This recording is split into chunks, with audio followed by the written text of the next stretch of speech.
Today, we take a look at the Everest climb where TikTokers mocked a Sherpa, and they died minutes after.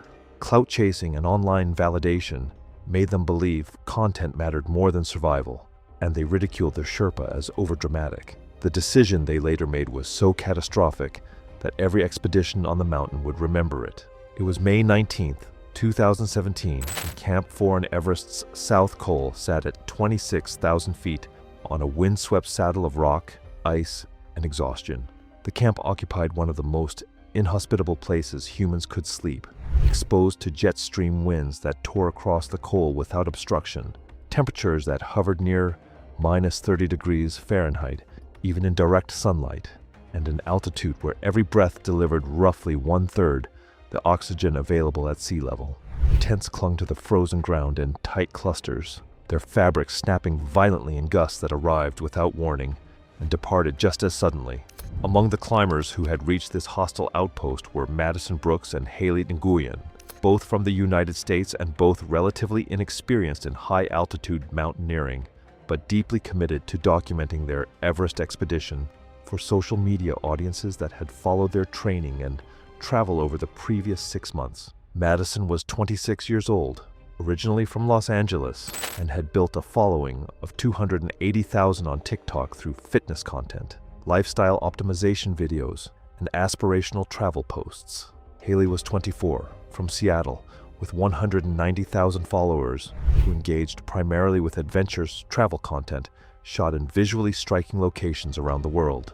Their assigned Sherpa was Mingma Tsultim, a 41-year-old climber from Tame Village in the Khumbu region, who had worked as a high-altitude guide for 16 years. He had summited Everest 11 times, along with successful climbs on Lhotse, Makalu, and Cho Oyu.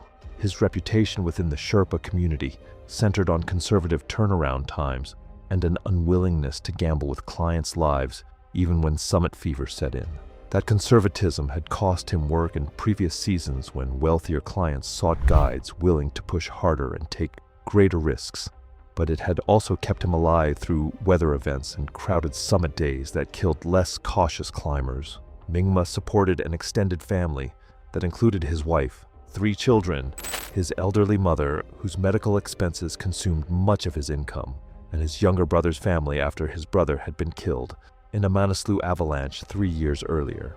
The $8,500 he earned from this expedition represented nearly half his annual income, and turning down work was not something his financial situation allowed.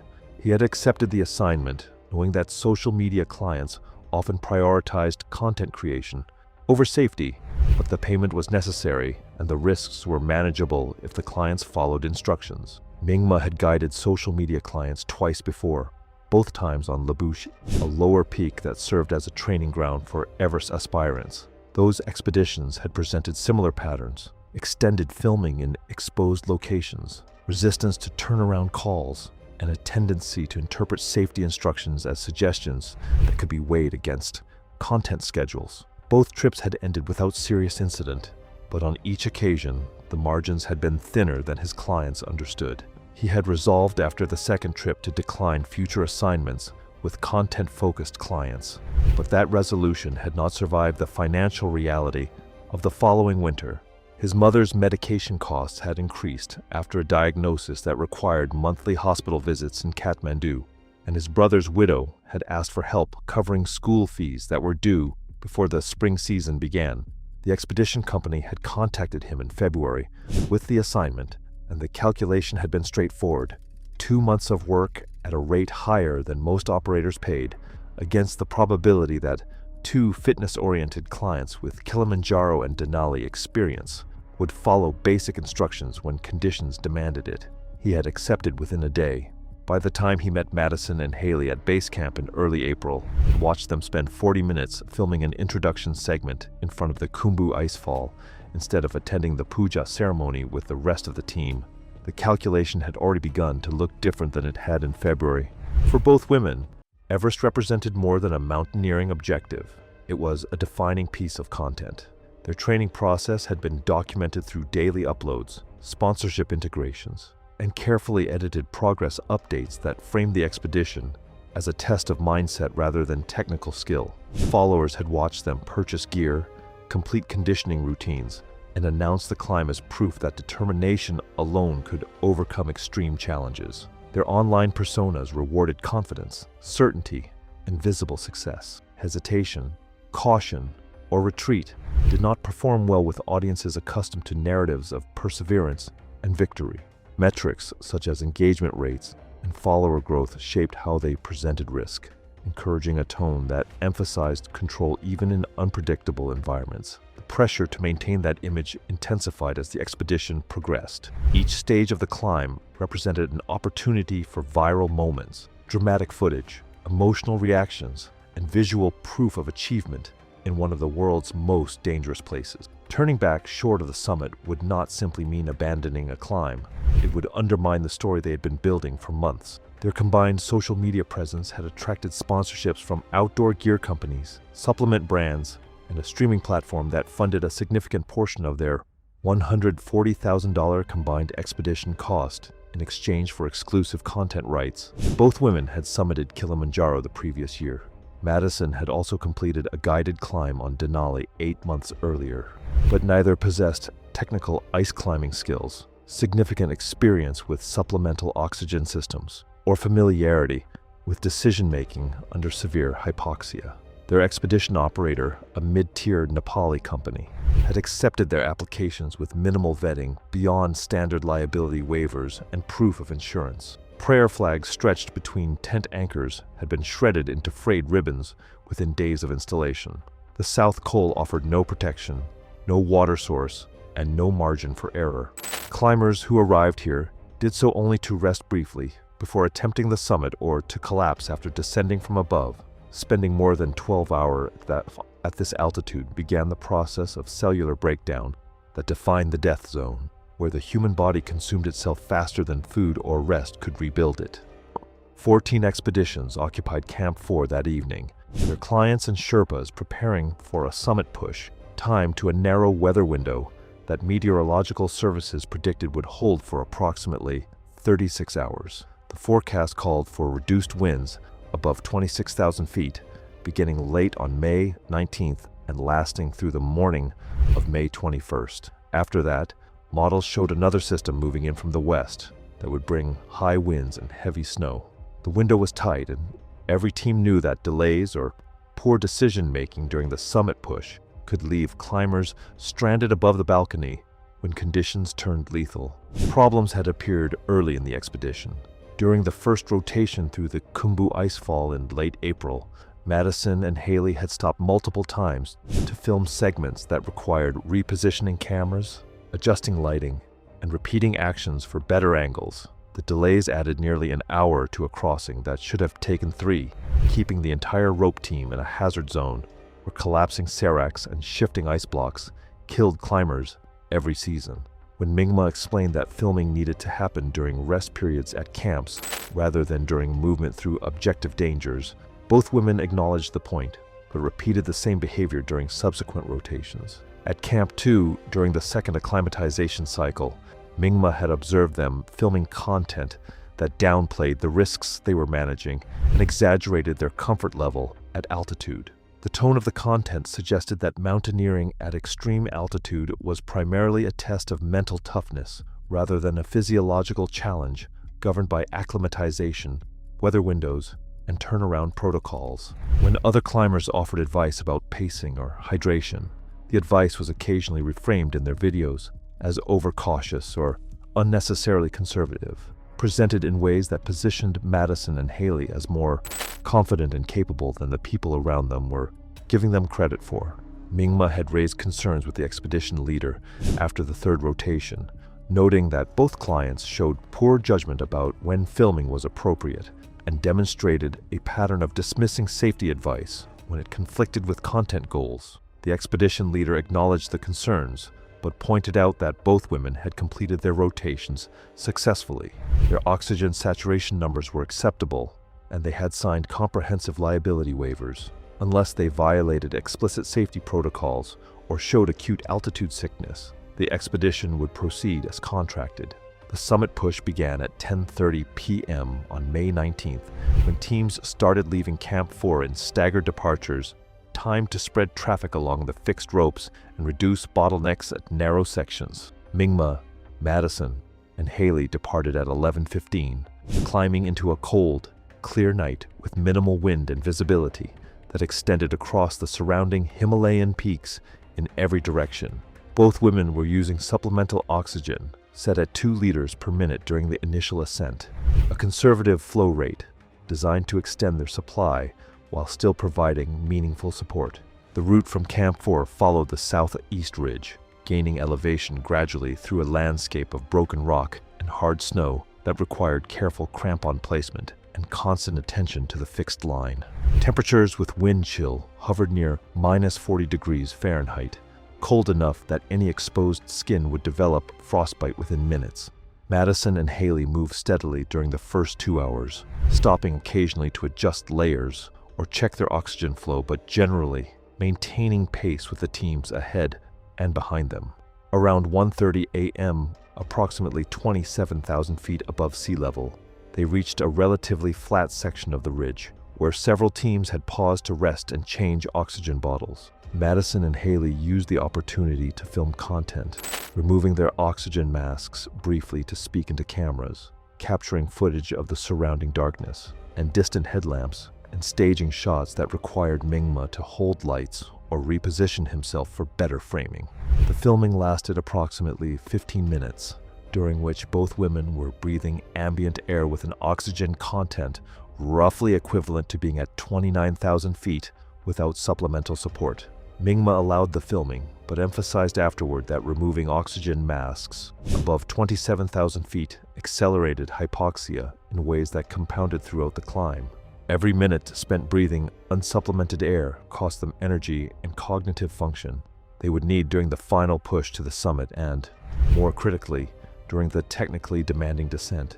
Both women acknowledged this but seemed to interpret the warning as general caution rather than specific risk assessment. By 3:30 a.m., they had reached the balcony and at 27,600 feet, a small platform that marked the last relatively safe location before the final summit ridge. Other teams were changing oxygen bottles here and adjusting their pacing for the steeper terrain ahead. Mingma checked Madison and Haley's oxygen supplies and found both were consuming their bottles faster than expected, likely due to the time spent filming without masks and the inefficient breathing patterns that accompanied their efforts to speak and perform for cameras at extreme altitude. He explained that at their current consumption rate, they would need to turn around no later than 1 p.m., regardless of whether they had summited, and that was assuming no delays or complications during the ascent. Standard turnaround time for most expeditions was 2 p.m., but their oxygen situation required a more conservative margin. Both women agreed without objection, though the ease of their agreement suggested they had not fully processed what turning around before summiting would mean. The final ascent from the balcony required 4.5 hours of sustained effort across increasingly steep and exposed terrain. The south summit at 28,700 feet demanded careful navigation around corniced edges where snow overhung empty space and a misplaced step could result in a fall of thousands of feet. The traverse from the south summit to the Hillary Step involved narrow ridgelines with precipitous drops on both sides, and the Hillary Step itself, a near vertical rock face at 28,839 feet, required technical climbing ability that Madison and Haley barely possessed, even with fixed ropes and Mingma's direct assistance. They reached the summit at 9:15 a.m. on May 20th, more than 10 hours after leaving Camp 4. The summit of Mount Everest was a small, crowded platform of snow and ice where approximately 20 climbers stood taking photographs, filming videos, and exchanging brief congratulations while their bodies deteriorated in air that contained less than 1/3 the oxygen available at sea level. Madison and Haley immediately began filming extensive content, removing their oxygen masks again, staging multiple shots from different angles, and creating material that would later be edited into posts for their followers. Mingma allowed 10 minutes on the summit before informing them they needed to begin descending immediately. The weather remained stable, but they had already been climbing for more than 10 hours, and faced a technically difficult descent that would require several more hours to reach the relative safety of Camp 4. Their turnaround time of 1 p.m. had been calculated to give them a 4-hour buffer, but lingering on the summit consumed that margin with every passing minute. Both women requested additional time to complete their filming.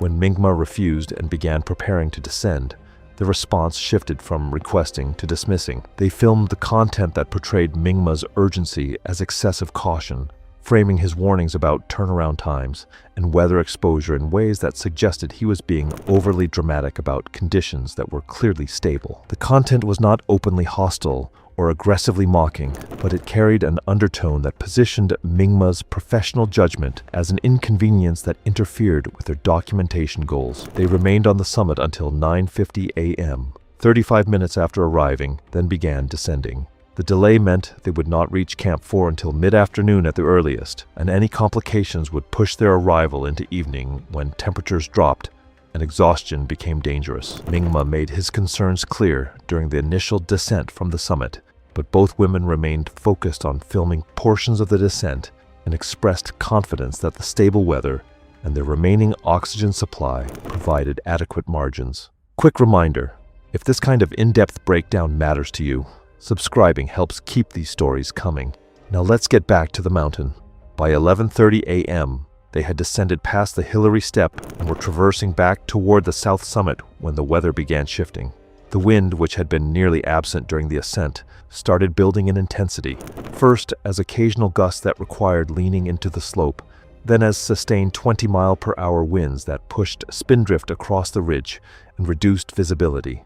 The sky remained clear overhead, but clouds were forming rapidly below them and beginning to rise up the mountain's flanks in ways that suggested the weather window was closing faster than forecasts had predicted.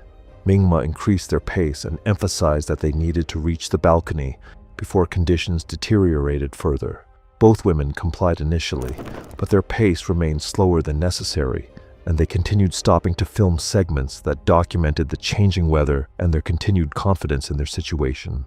By the time they reached the south summit at 12:45 p.m., the wind had increased to sustain 30-mile-per-hour speeds with gusts approaching 50, and visibility had dropped to less than 100 feet as clouds enveloped the upper mountain.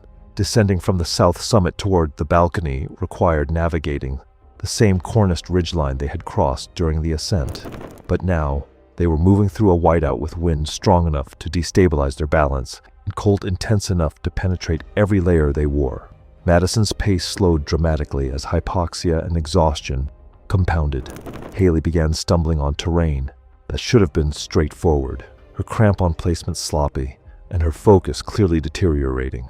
Around 1:15 p.m., approximately 28,000 feet above sea level and still 1,400 vertical feet above Camp 4, Madison sat down in the snow and stated she needed to rest. Mingma explained that stopping in the death zone during a storm was not an option, that they needed to keep moving even if their pace was slow, and that sitting down in these conditions accelerated hypothermia in ways that could lead to incapacitation within 30 minutes. Madison responded by insisting she just needed a brief rest and would continue shortly. Haley sat down beside her. Both women's judgment had clearly deteriorated past the point where they could accurately assess their own condition. Their oxygen bottles were approaching empty, their movements had become uncoordinated, and their speech was slurred in ways that indicated severe hypoxia.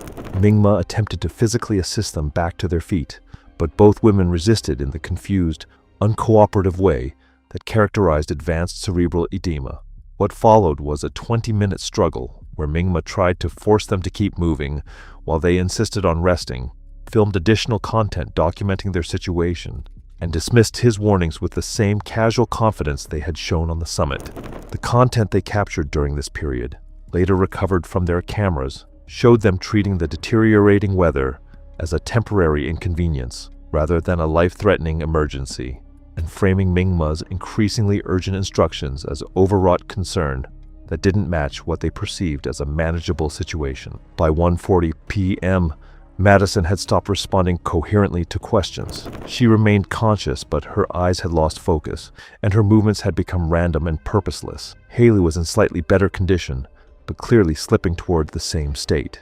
Both women's oxygen bottles were now empty, and their core temperatures were dropping rapidly as wind chill approached minus 60 degrees Fahrenheit. Mingma made the decision to leave them temporarily and descend to the balcony where other teams would be resting or passing through, hoping to recruit additional Sherpas to assist with a carry-down that was beyond what one person could manage in these conditions. He moved as quickly as the terrain and visibility allowed, reaching the balcony at approximately 2:10 p.m., where he found 2 Sherpas from another expedition preparing to descend. He explained the situation, and both agreed to climb back up with him immediately. The 3 Sherpas reached Madison and Haley's position around 2:50 p.m., roughly 70 minutes after Mingma had left them.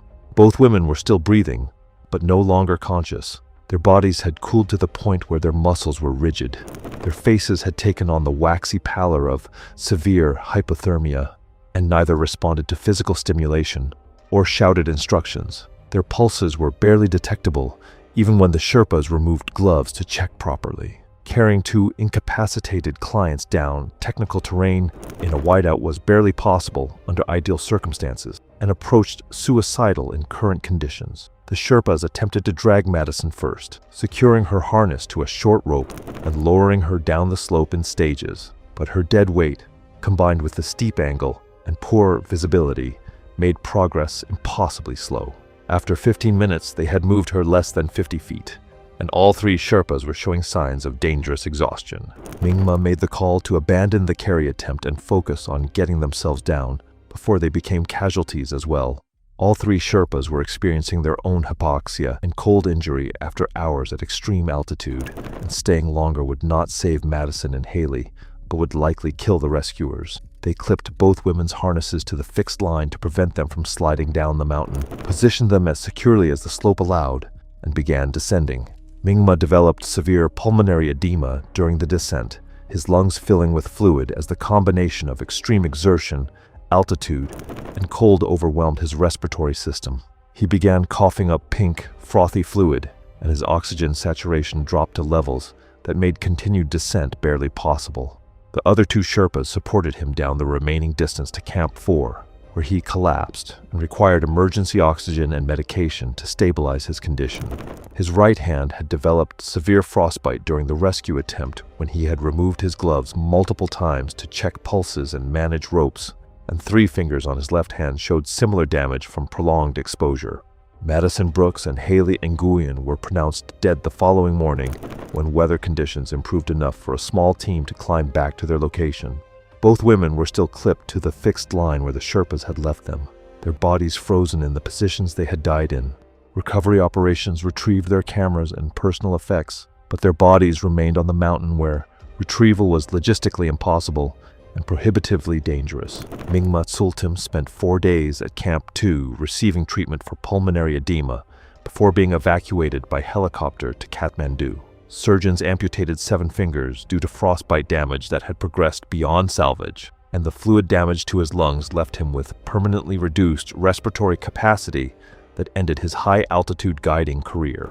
The expedition company provided compensation that he used to open a small tea house lodge in Tame, where he now manages trekking clients at lower elevations. The footage recovered from Madison and Haley's cameras, including content filmed on the summit and during their final hours, circulated widely on social media in the weeks following their deaths, generating millions of views and intense debate about influencer culture and risk assessment at extreme altitude. Thanks for watching. Want to watch more? Click on your screen now.